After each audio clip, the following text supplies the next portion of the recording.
something to say about the kind of the, I guess it's called the God of the Gaps idea. Yes. So, okay, so somebody sent me a movie on my smartphone, and it was the kind of the famous African American astronomer Neil deGrasse Tyson. Okay. Yeah, exactly. And so what he was saying was, he said, well, you got this one idea of God, which is, there's these things that we haven't explained yet, and that maybe God can be in there, somewhere in there, because we haven't explained it, so maybe God's the explanation. But then he says, but scientific information is growing, and so if that's your God, then that the God gets smaller, right? Getting smaller, right? Well, I don't think that. I think that's kind of might be a little misleading as far as what's happening with science. I got a little time. I actually I do security for a television show actually that's kind of on a hiatus right now, and actually even when I'm working, I have a lot of free time. So I did for a couple of months here. I did these kind of just Google internet searches on a bunch of this stuff, and because some of it I kind of remembered about it, but I had to look into some more stuff, and it seems like on some of these things that it's the opposite, and that what's really been going on is the gaps have been getting bigger, really. So what you're saying is sometimes the more you learn, the more you learn you don't know. Or even in terms of science, right. It's kind of like in science, about 100 years ago, they thought they were kind of, closing in on, there wasn't going to be much more to learn. And then, all of a sudden it was 100 times more. So it's almost like the gap is right now they're saying what's the universe. Can I just ask you, because it says, Joe, here that you're a theist, so I assume your friend is kind of arguing from an atheist position. And what I'm wondering is, do you think that it's really valid to say that if you don't know how something happens, that God did it? Well, no, not necessarily. No, I wasn't going there. So what is? I mean, I understand what you're saying. You're kind of saying like, oh, there's always going to be things we don't know, and there might be lots of. Well, stuff now they're saying like with the dark matter and the dark energy. Now they're saying that what we know about and describe in terms of matter describes less than 5% of the universe. Okay. Yeah, there's a lot of stuff. There's a big gap. We'll agree. There's a big gap. Okay. So then, where do we go with that? Well, that's all. Yeah, that's a whole other discussion. Well, is that all? Did we you just want to agree that there's a lot of things we don't know?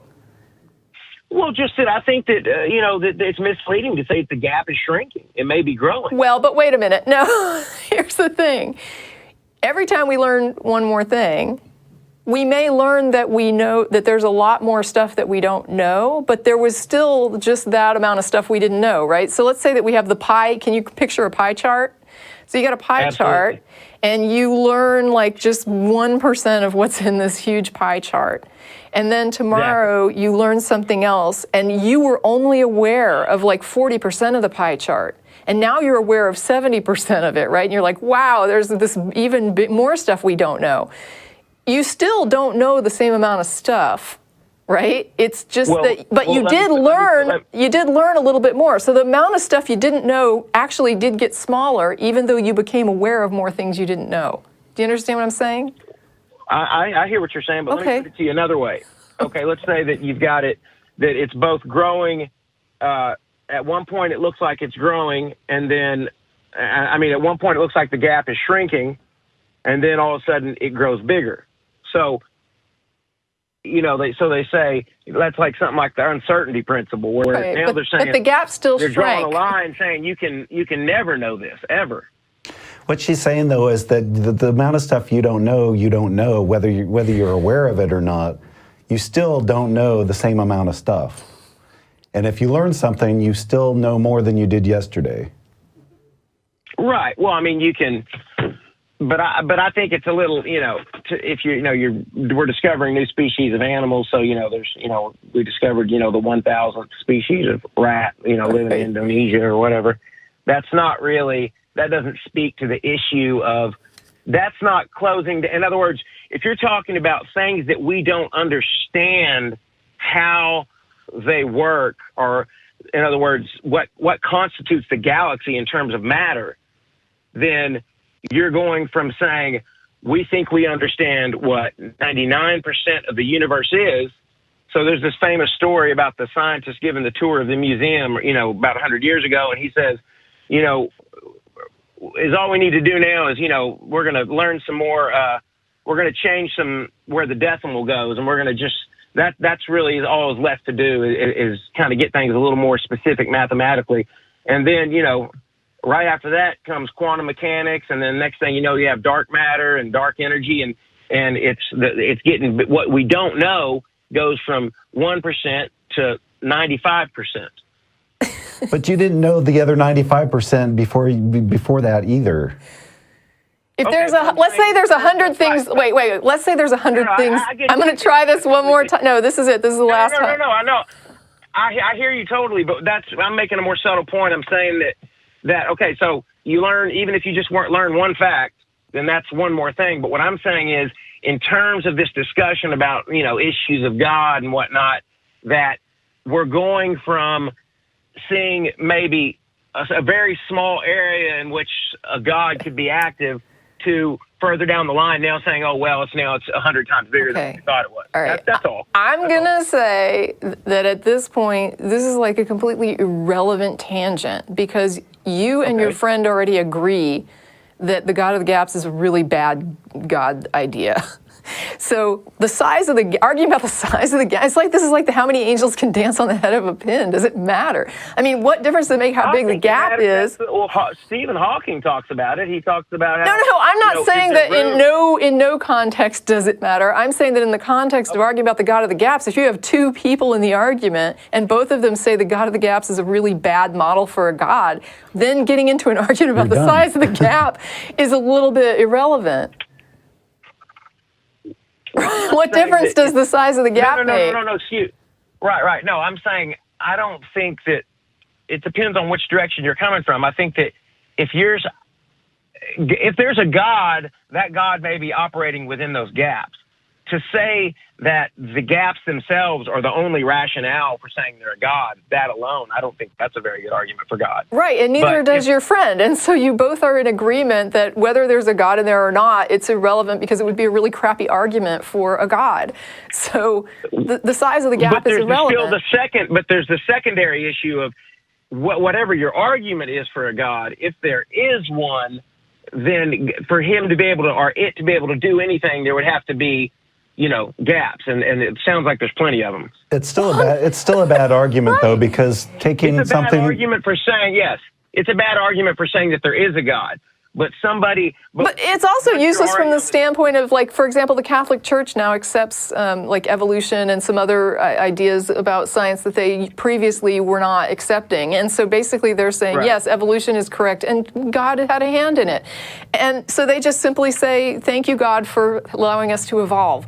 So even when you can, it's not a gap. Yeah, even when you can explain it, you can still say, and therefore God. So to me, if you just want us to say there's really big gaps, I'm totally on board right now, and we can end the call and move along, because I agree, there's big gaps. And there always will be. Well, yeah, so there would be, no, that wouldn't be my reason for saying that there's a God, just because there's gaps at all. I believe you. Yeah, I mean, I don't think that's a very good, rationalization. Well, are we good? There could be other ones. Are we good? Well, but I do think there is a God. I don't think that did you want to talk about that too, or? Sure. I mean, we could go there. I mean, I thought the gap thing would be more interesting, but I guess kind of not much of an argument there. We kind of all agree on it anyway. No, if you want to talk about, like, what is like your best reason for believing in a God? Well, I think that if you look at what they're saying about consciousness, I listened to a conversation the other day between Sam Harris and David Chalmers. Okay. And I think that this idea of consciousness being if it's irreducible, because evidently showing how consciousness or subjective experience can be reduced to material explanation is kind of given people some trouble at this point. Chalmers would argue that, yes. Yeah, well, Sam Harris was saying the exact same thing. Yeah. Sam Harris said you might as well have an explanation for how, a genie comes out of a bottle. He said that there's just, there's no way to compel somebody to think that a physical mechanism is going to give rise to a subjective experience. And he's a neuroscientist. And yet, if you damage the brain, consciousness gets messed up, doesn't it? Well, absolutely. Yeah, it seems Why? to be heavily involved in it. No, yeah, it would seem to be heavily involved in it, right? Well, I mean, if you damage your television set, you can't get the signal, but it doesn't mean that there's no signal there.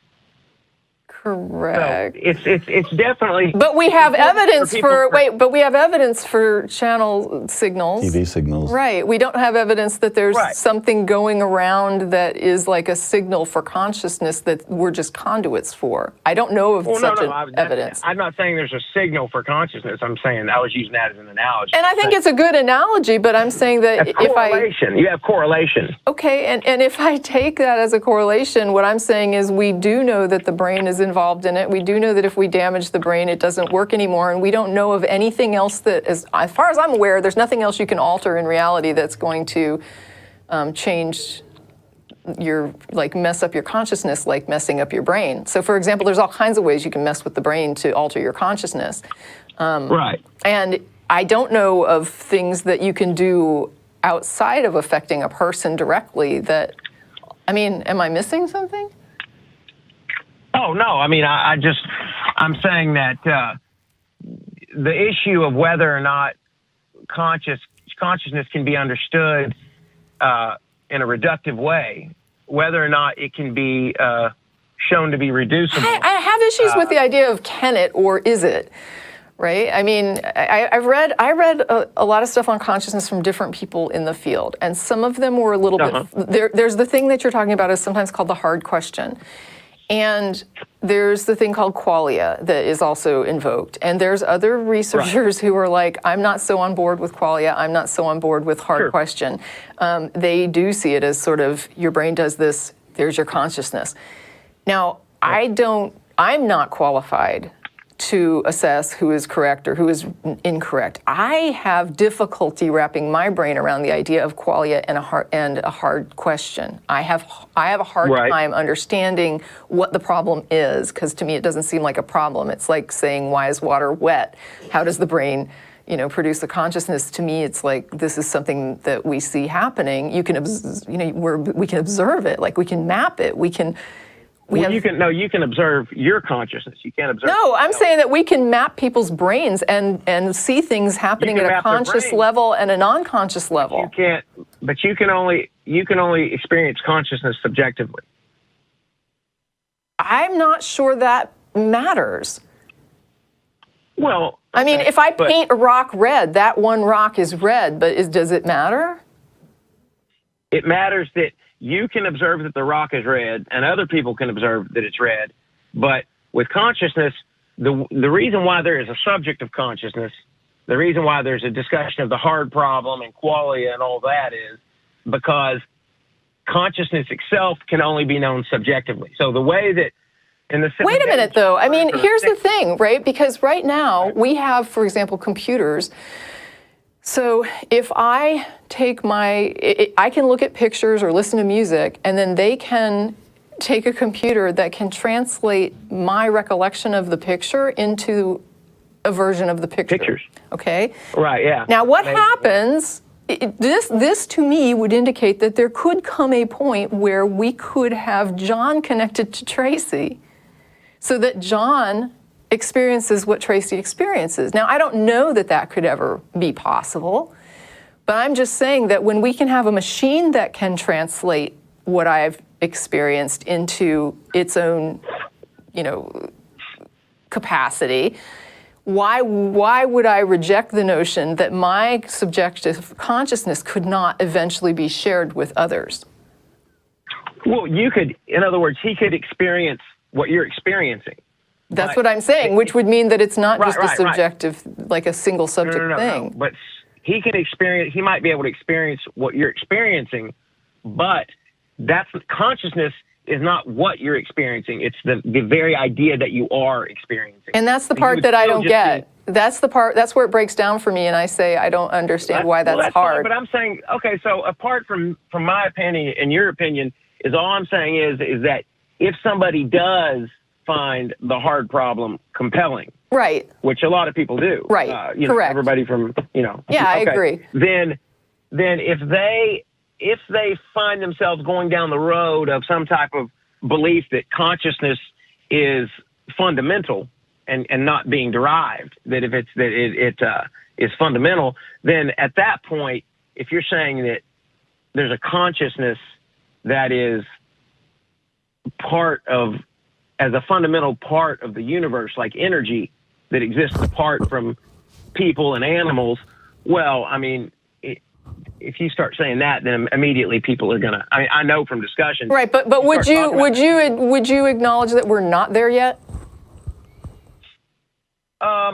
I think that we're definitely not at. It's not proven, but I think that there's people who that's their impression. Right, but but that would be what would be called like a hypothesis, right? Like somebody has this idea that there's something else going on, right. And so the next step is to prove it, right? To go in and do some testing, try to figure out how this thing would work, right? If it's not your brain generating it, if the brain is just a conduit, then we have to figure out, where is it coming from? What would be the model? How would that function? And how can we then go and falsify that theory, correct? Right. Yeah. And we have not done that. No, I mean, I'm not saying, I don't think that, there's a lot of things that you make decisions about in life without proof. Right, but wouldn't you agree? Wouldn't you agree that that's the worst way to make a decision? Like, isn't it better to make a decision when you have all of the information as opposed to lacking information that's key to that decision? No, you form an impression based on the best information that you have. Forming an impression is different than making a decision. Wait, forming an impression is different than making a decision. Right? Okay, well, you form an impression. So, in other words, there's people who, like somebody like Daniel Dennett, believes that consciousness is mechanistic and that it wouldn't matter whether you had, a machine or a computer or neurons that if it was performing the right calculations, the right algorithm, you could get consciousness. Mm-hmm. Okay. So that's his opinion. That's what he believes. I don't know if it was one time when he made the decision. I think he continues to use the information that he has. And if you were to ask his opinion, he'd say, yeah, I believe that I believe in the computational theory of intelligence. Some people, like a David Chalmers, believes that, that it's very likely irreducible. Wouldn't you agree, though, that a person could put forward different ideas and understand different ideas without committing to belief in any of them?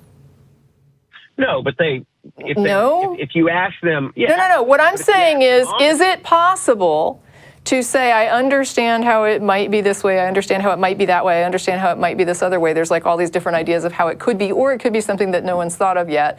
And isn't it possible to understand all of those concepts and how they are derived and how these people have come to these ideas without actually committing to any of them as a belief?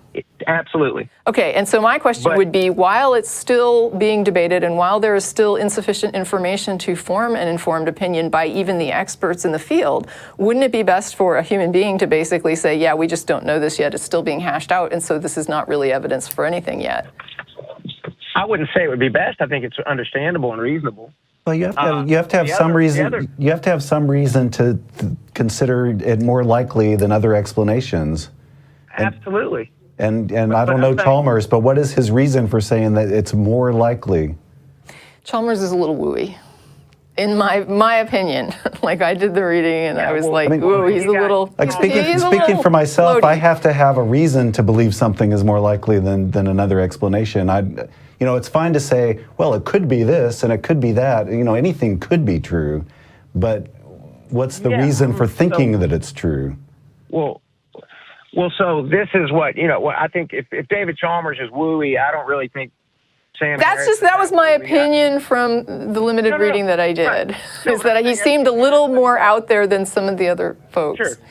writing. You got Steven Pinker. You have Steven Pinker. You have Sam Harris. You have David Chalmers. And so, but in answer to the other question, why would you think it? So these people, this is all they do, is they lay out these discussions and they lay out their arguments. And but it sounds like these are hypotheses, right? It sounds like right now these are. That they're not hypotheses. But the thing about a hypothesis is you might hear. Let me address something else that I've wanted to say before is when you're describing getting the evidence and coming to a conclusion or trying to make a decision.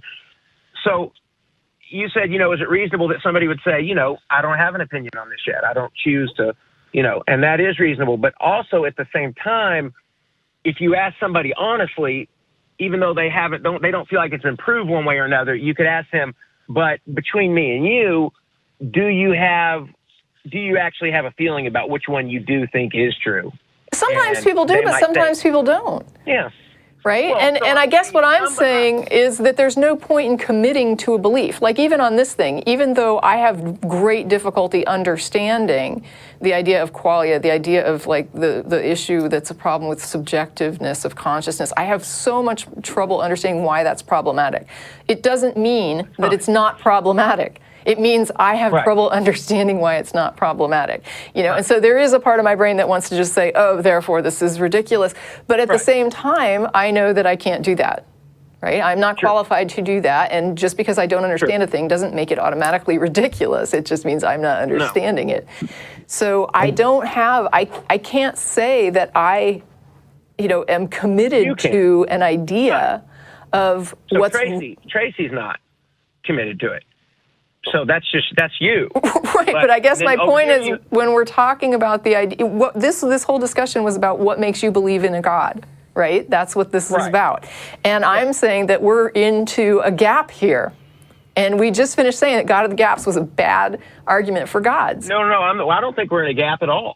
I think we just demonstrated a gap when we have people who are experts in a field who are, when we have people who are experts in a field who are not agreeing on what's going on and what the answer is, and they all are putting forward hypotheses, all of which, and some of which cannot even be tested, and others which can be tested, but maybe not to the degree that they need to be, we're in a gap. Right?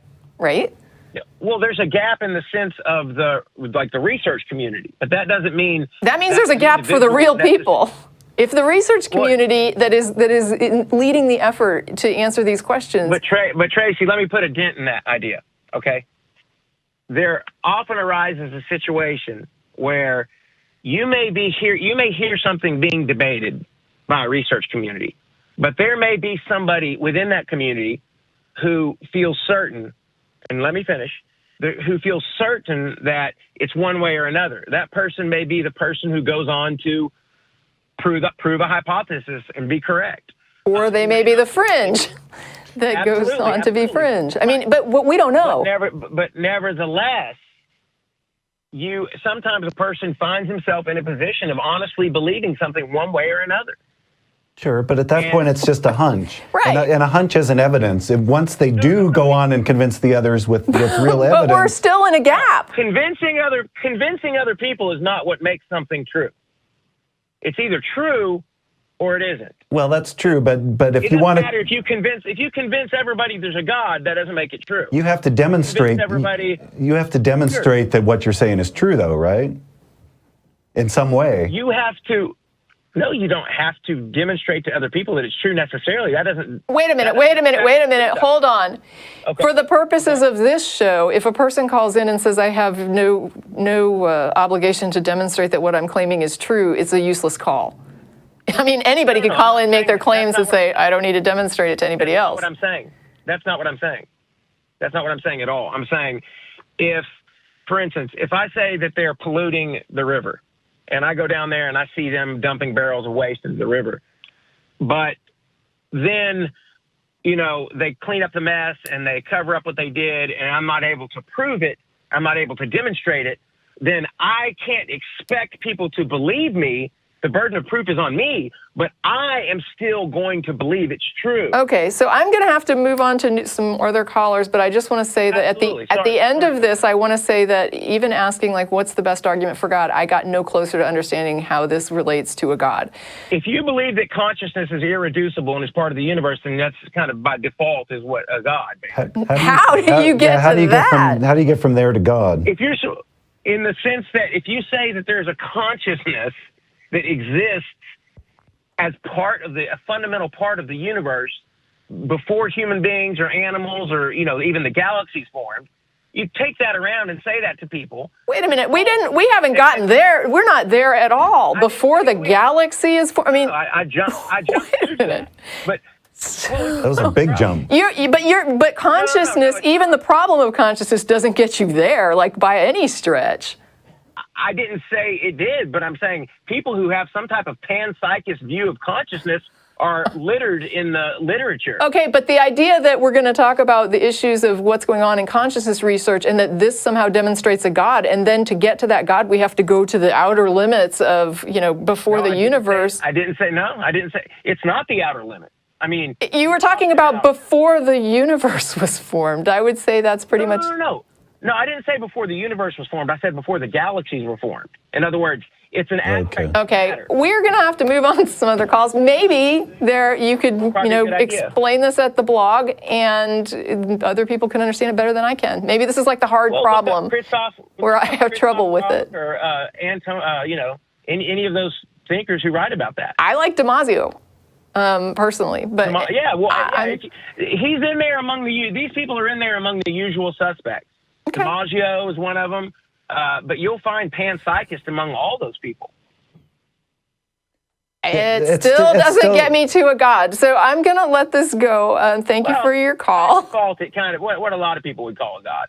And it's still a hunch. I'm still not sure it's still a hunch that qualifies as even most people's God. This would be the time to end the call. All right, well, thank you. Thanks, Joe.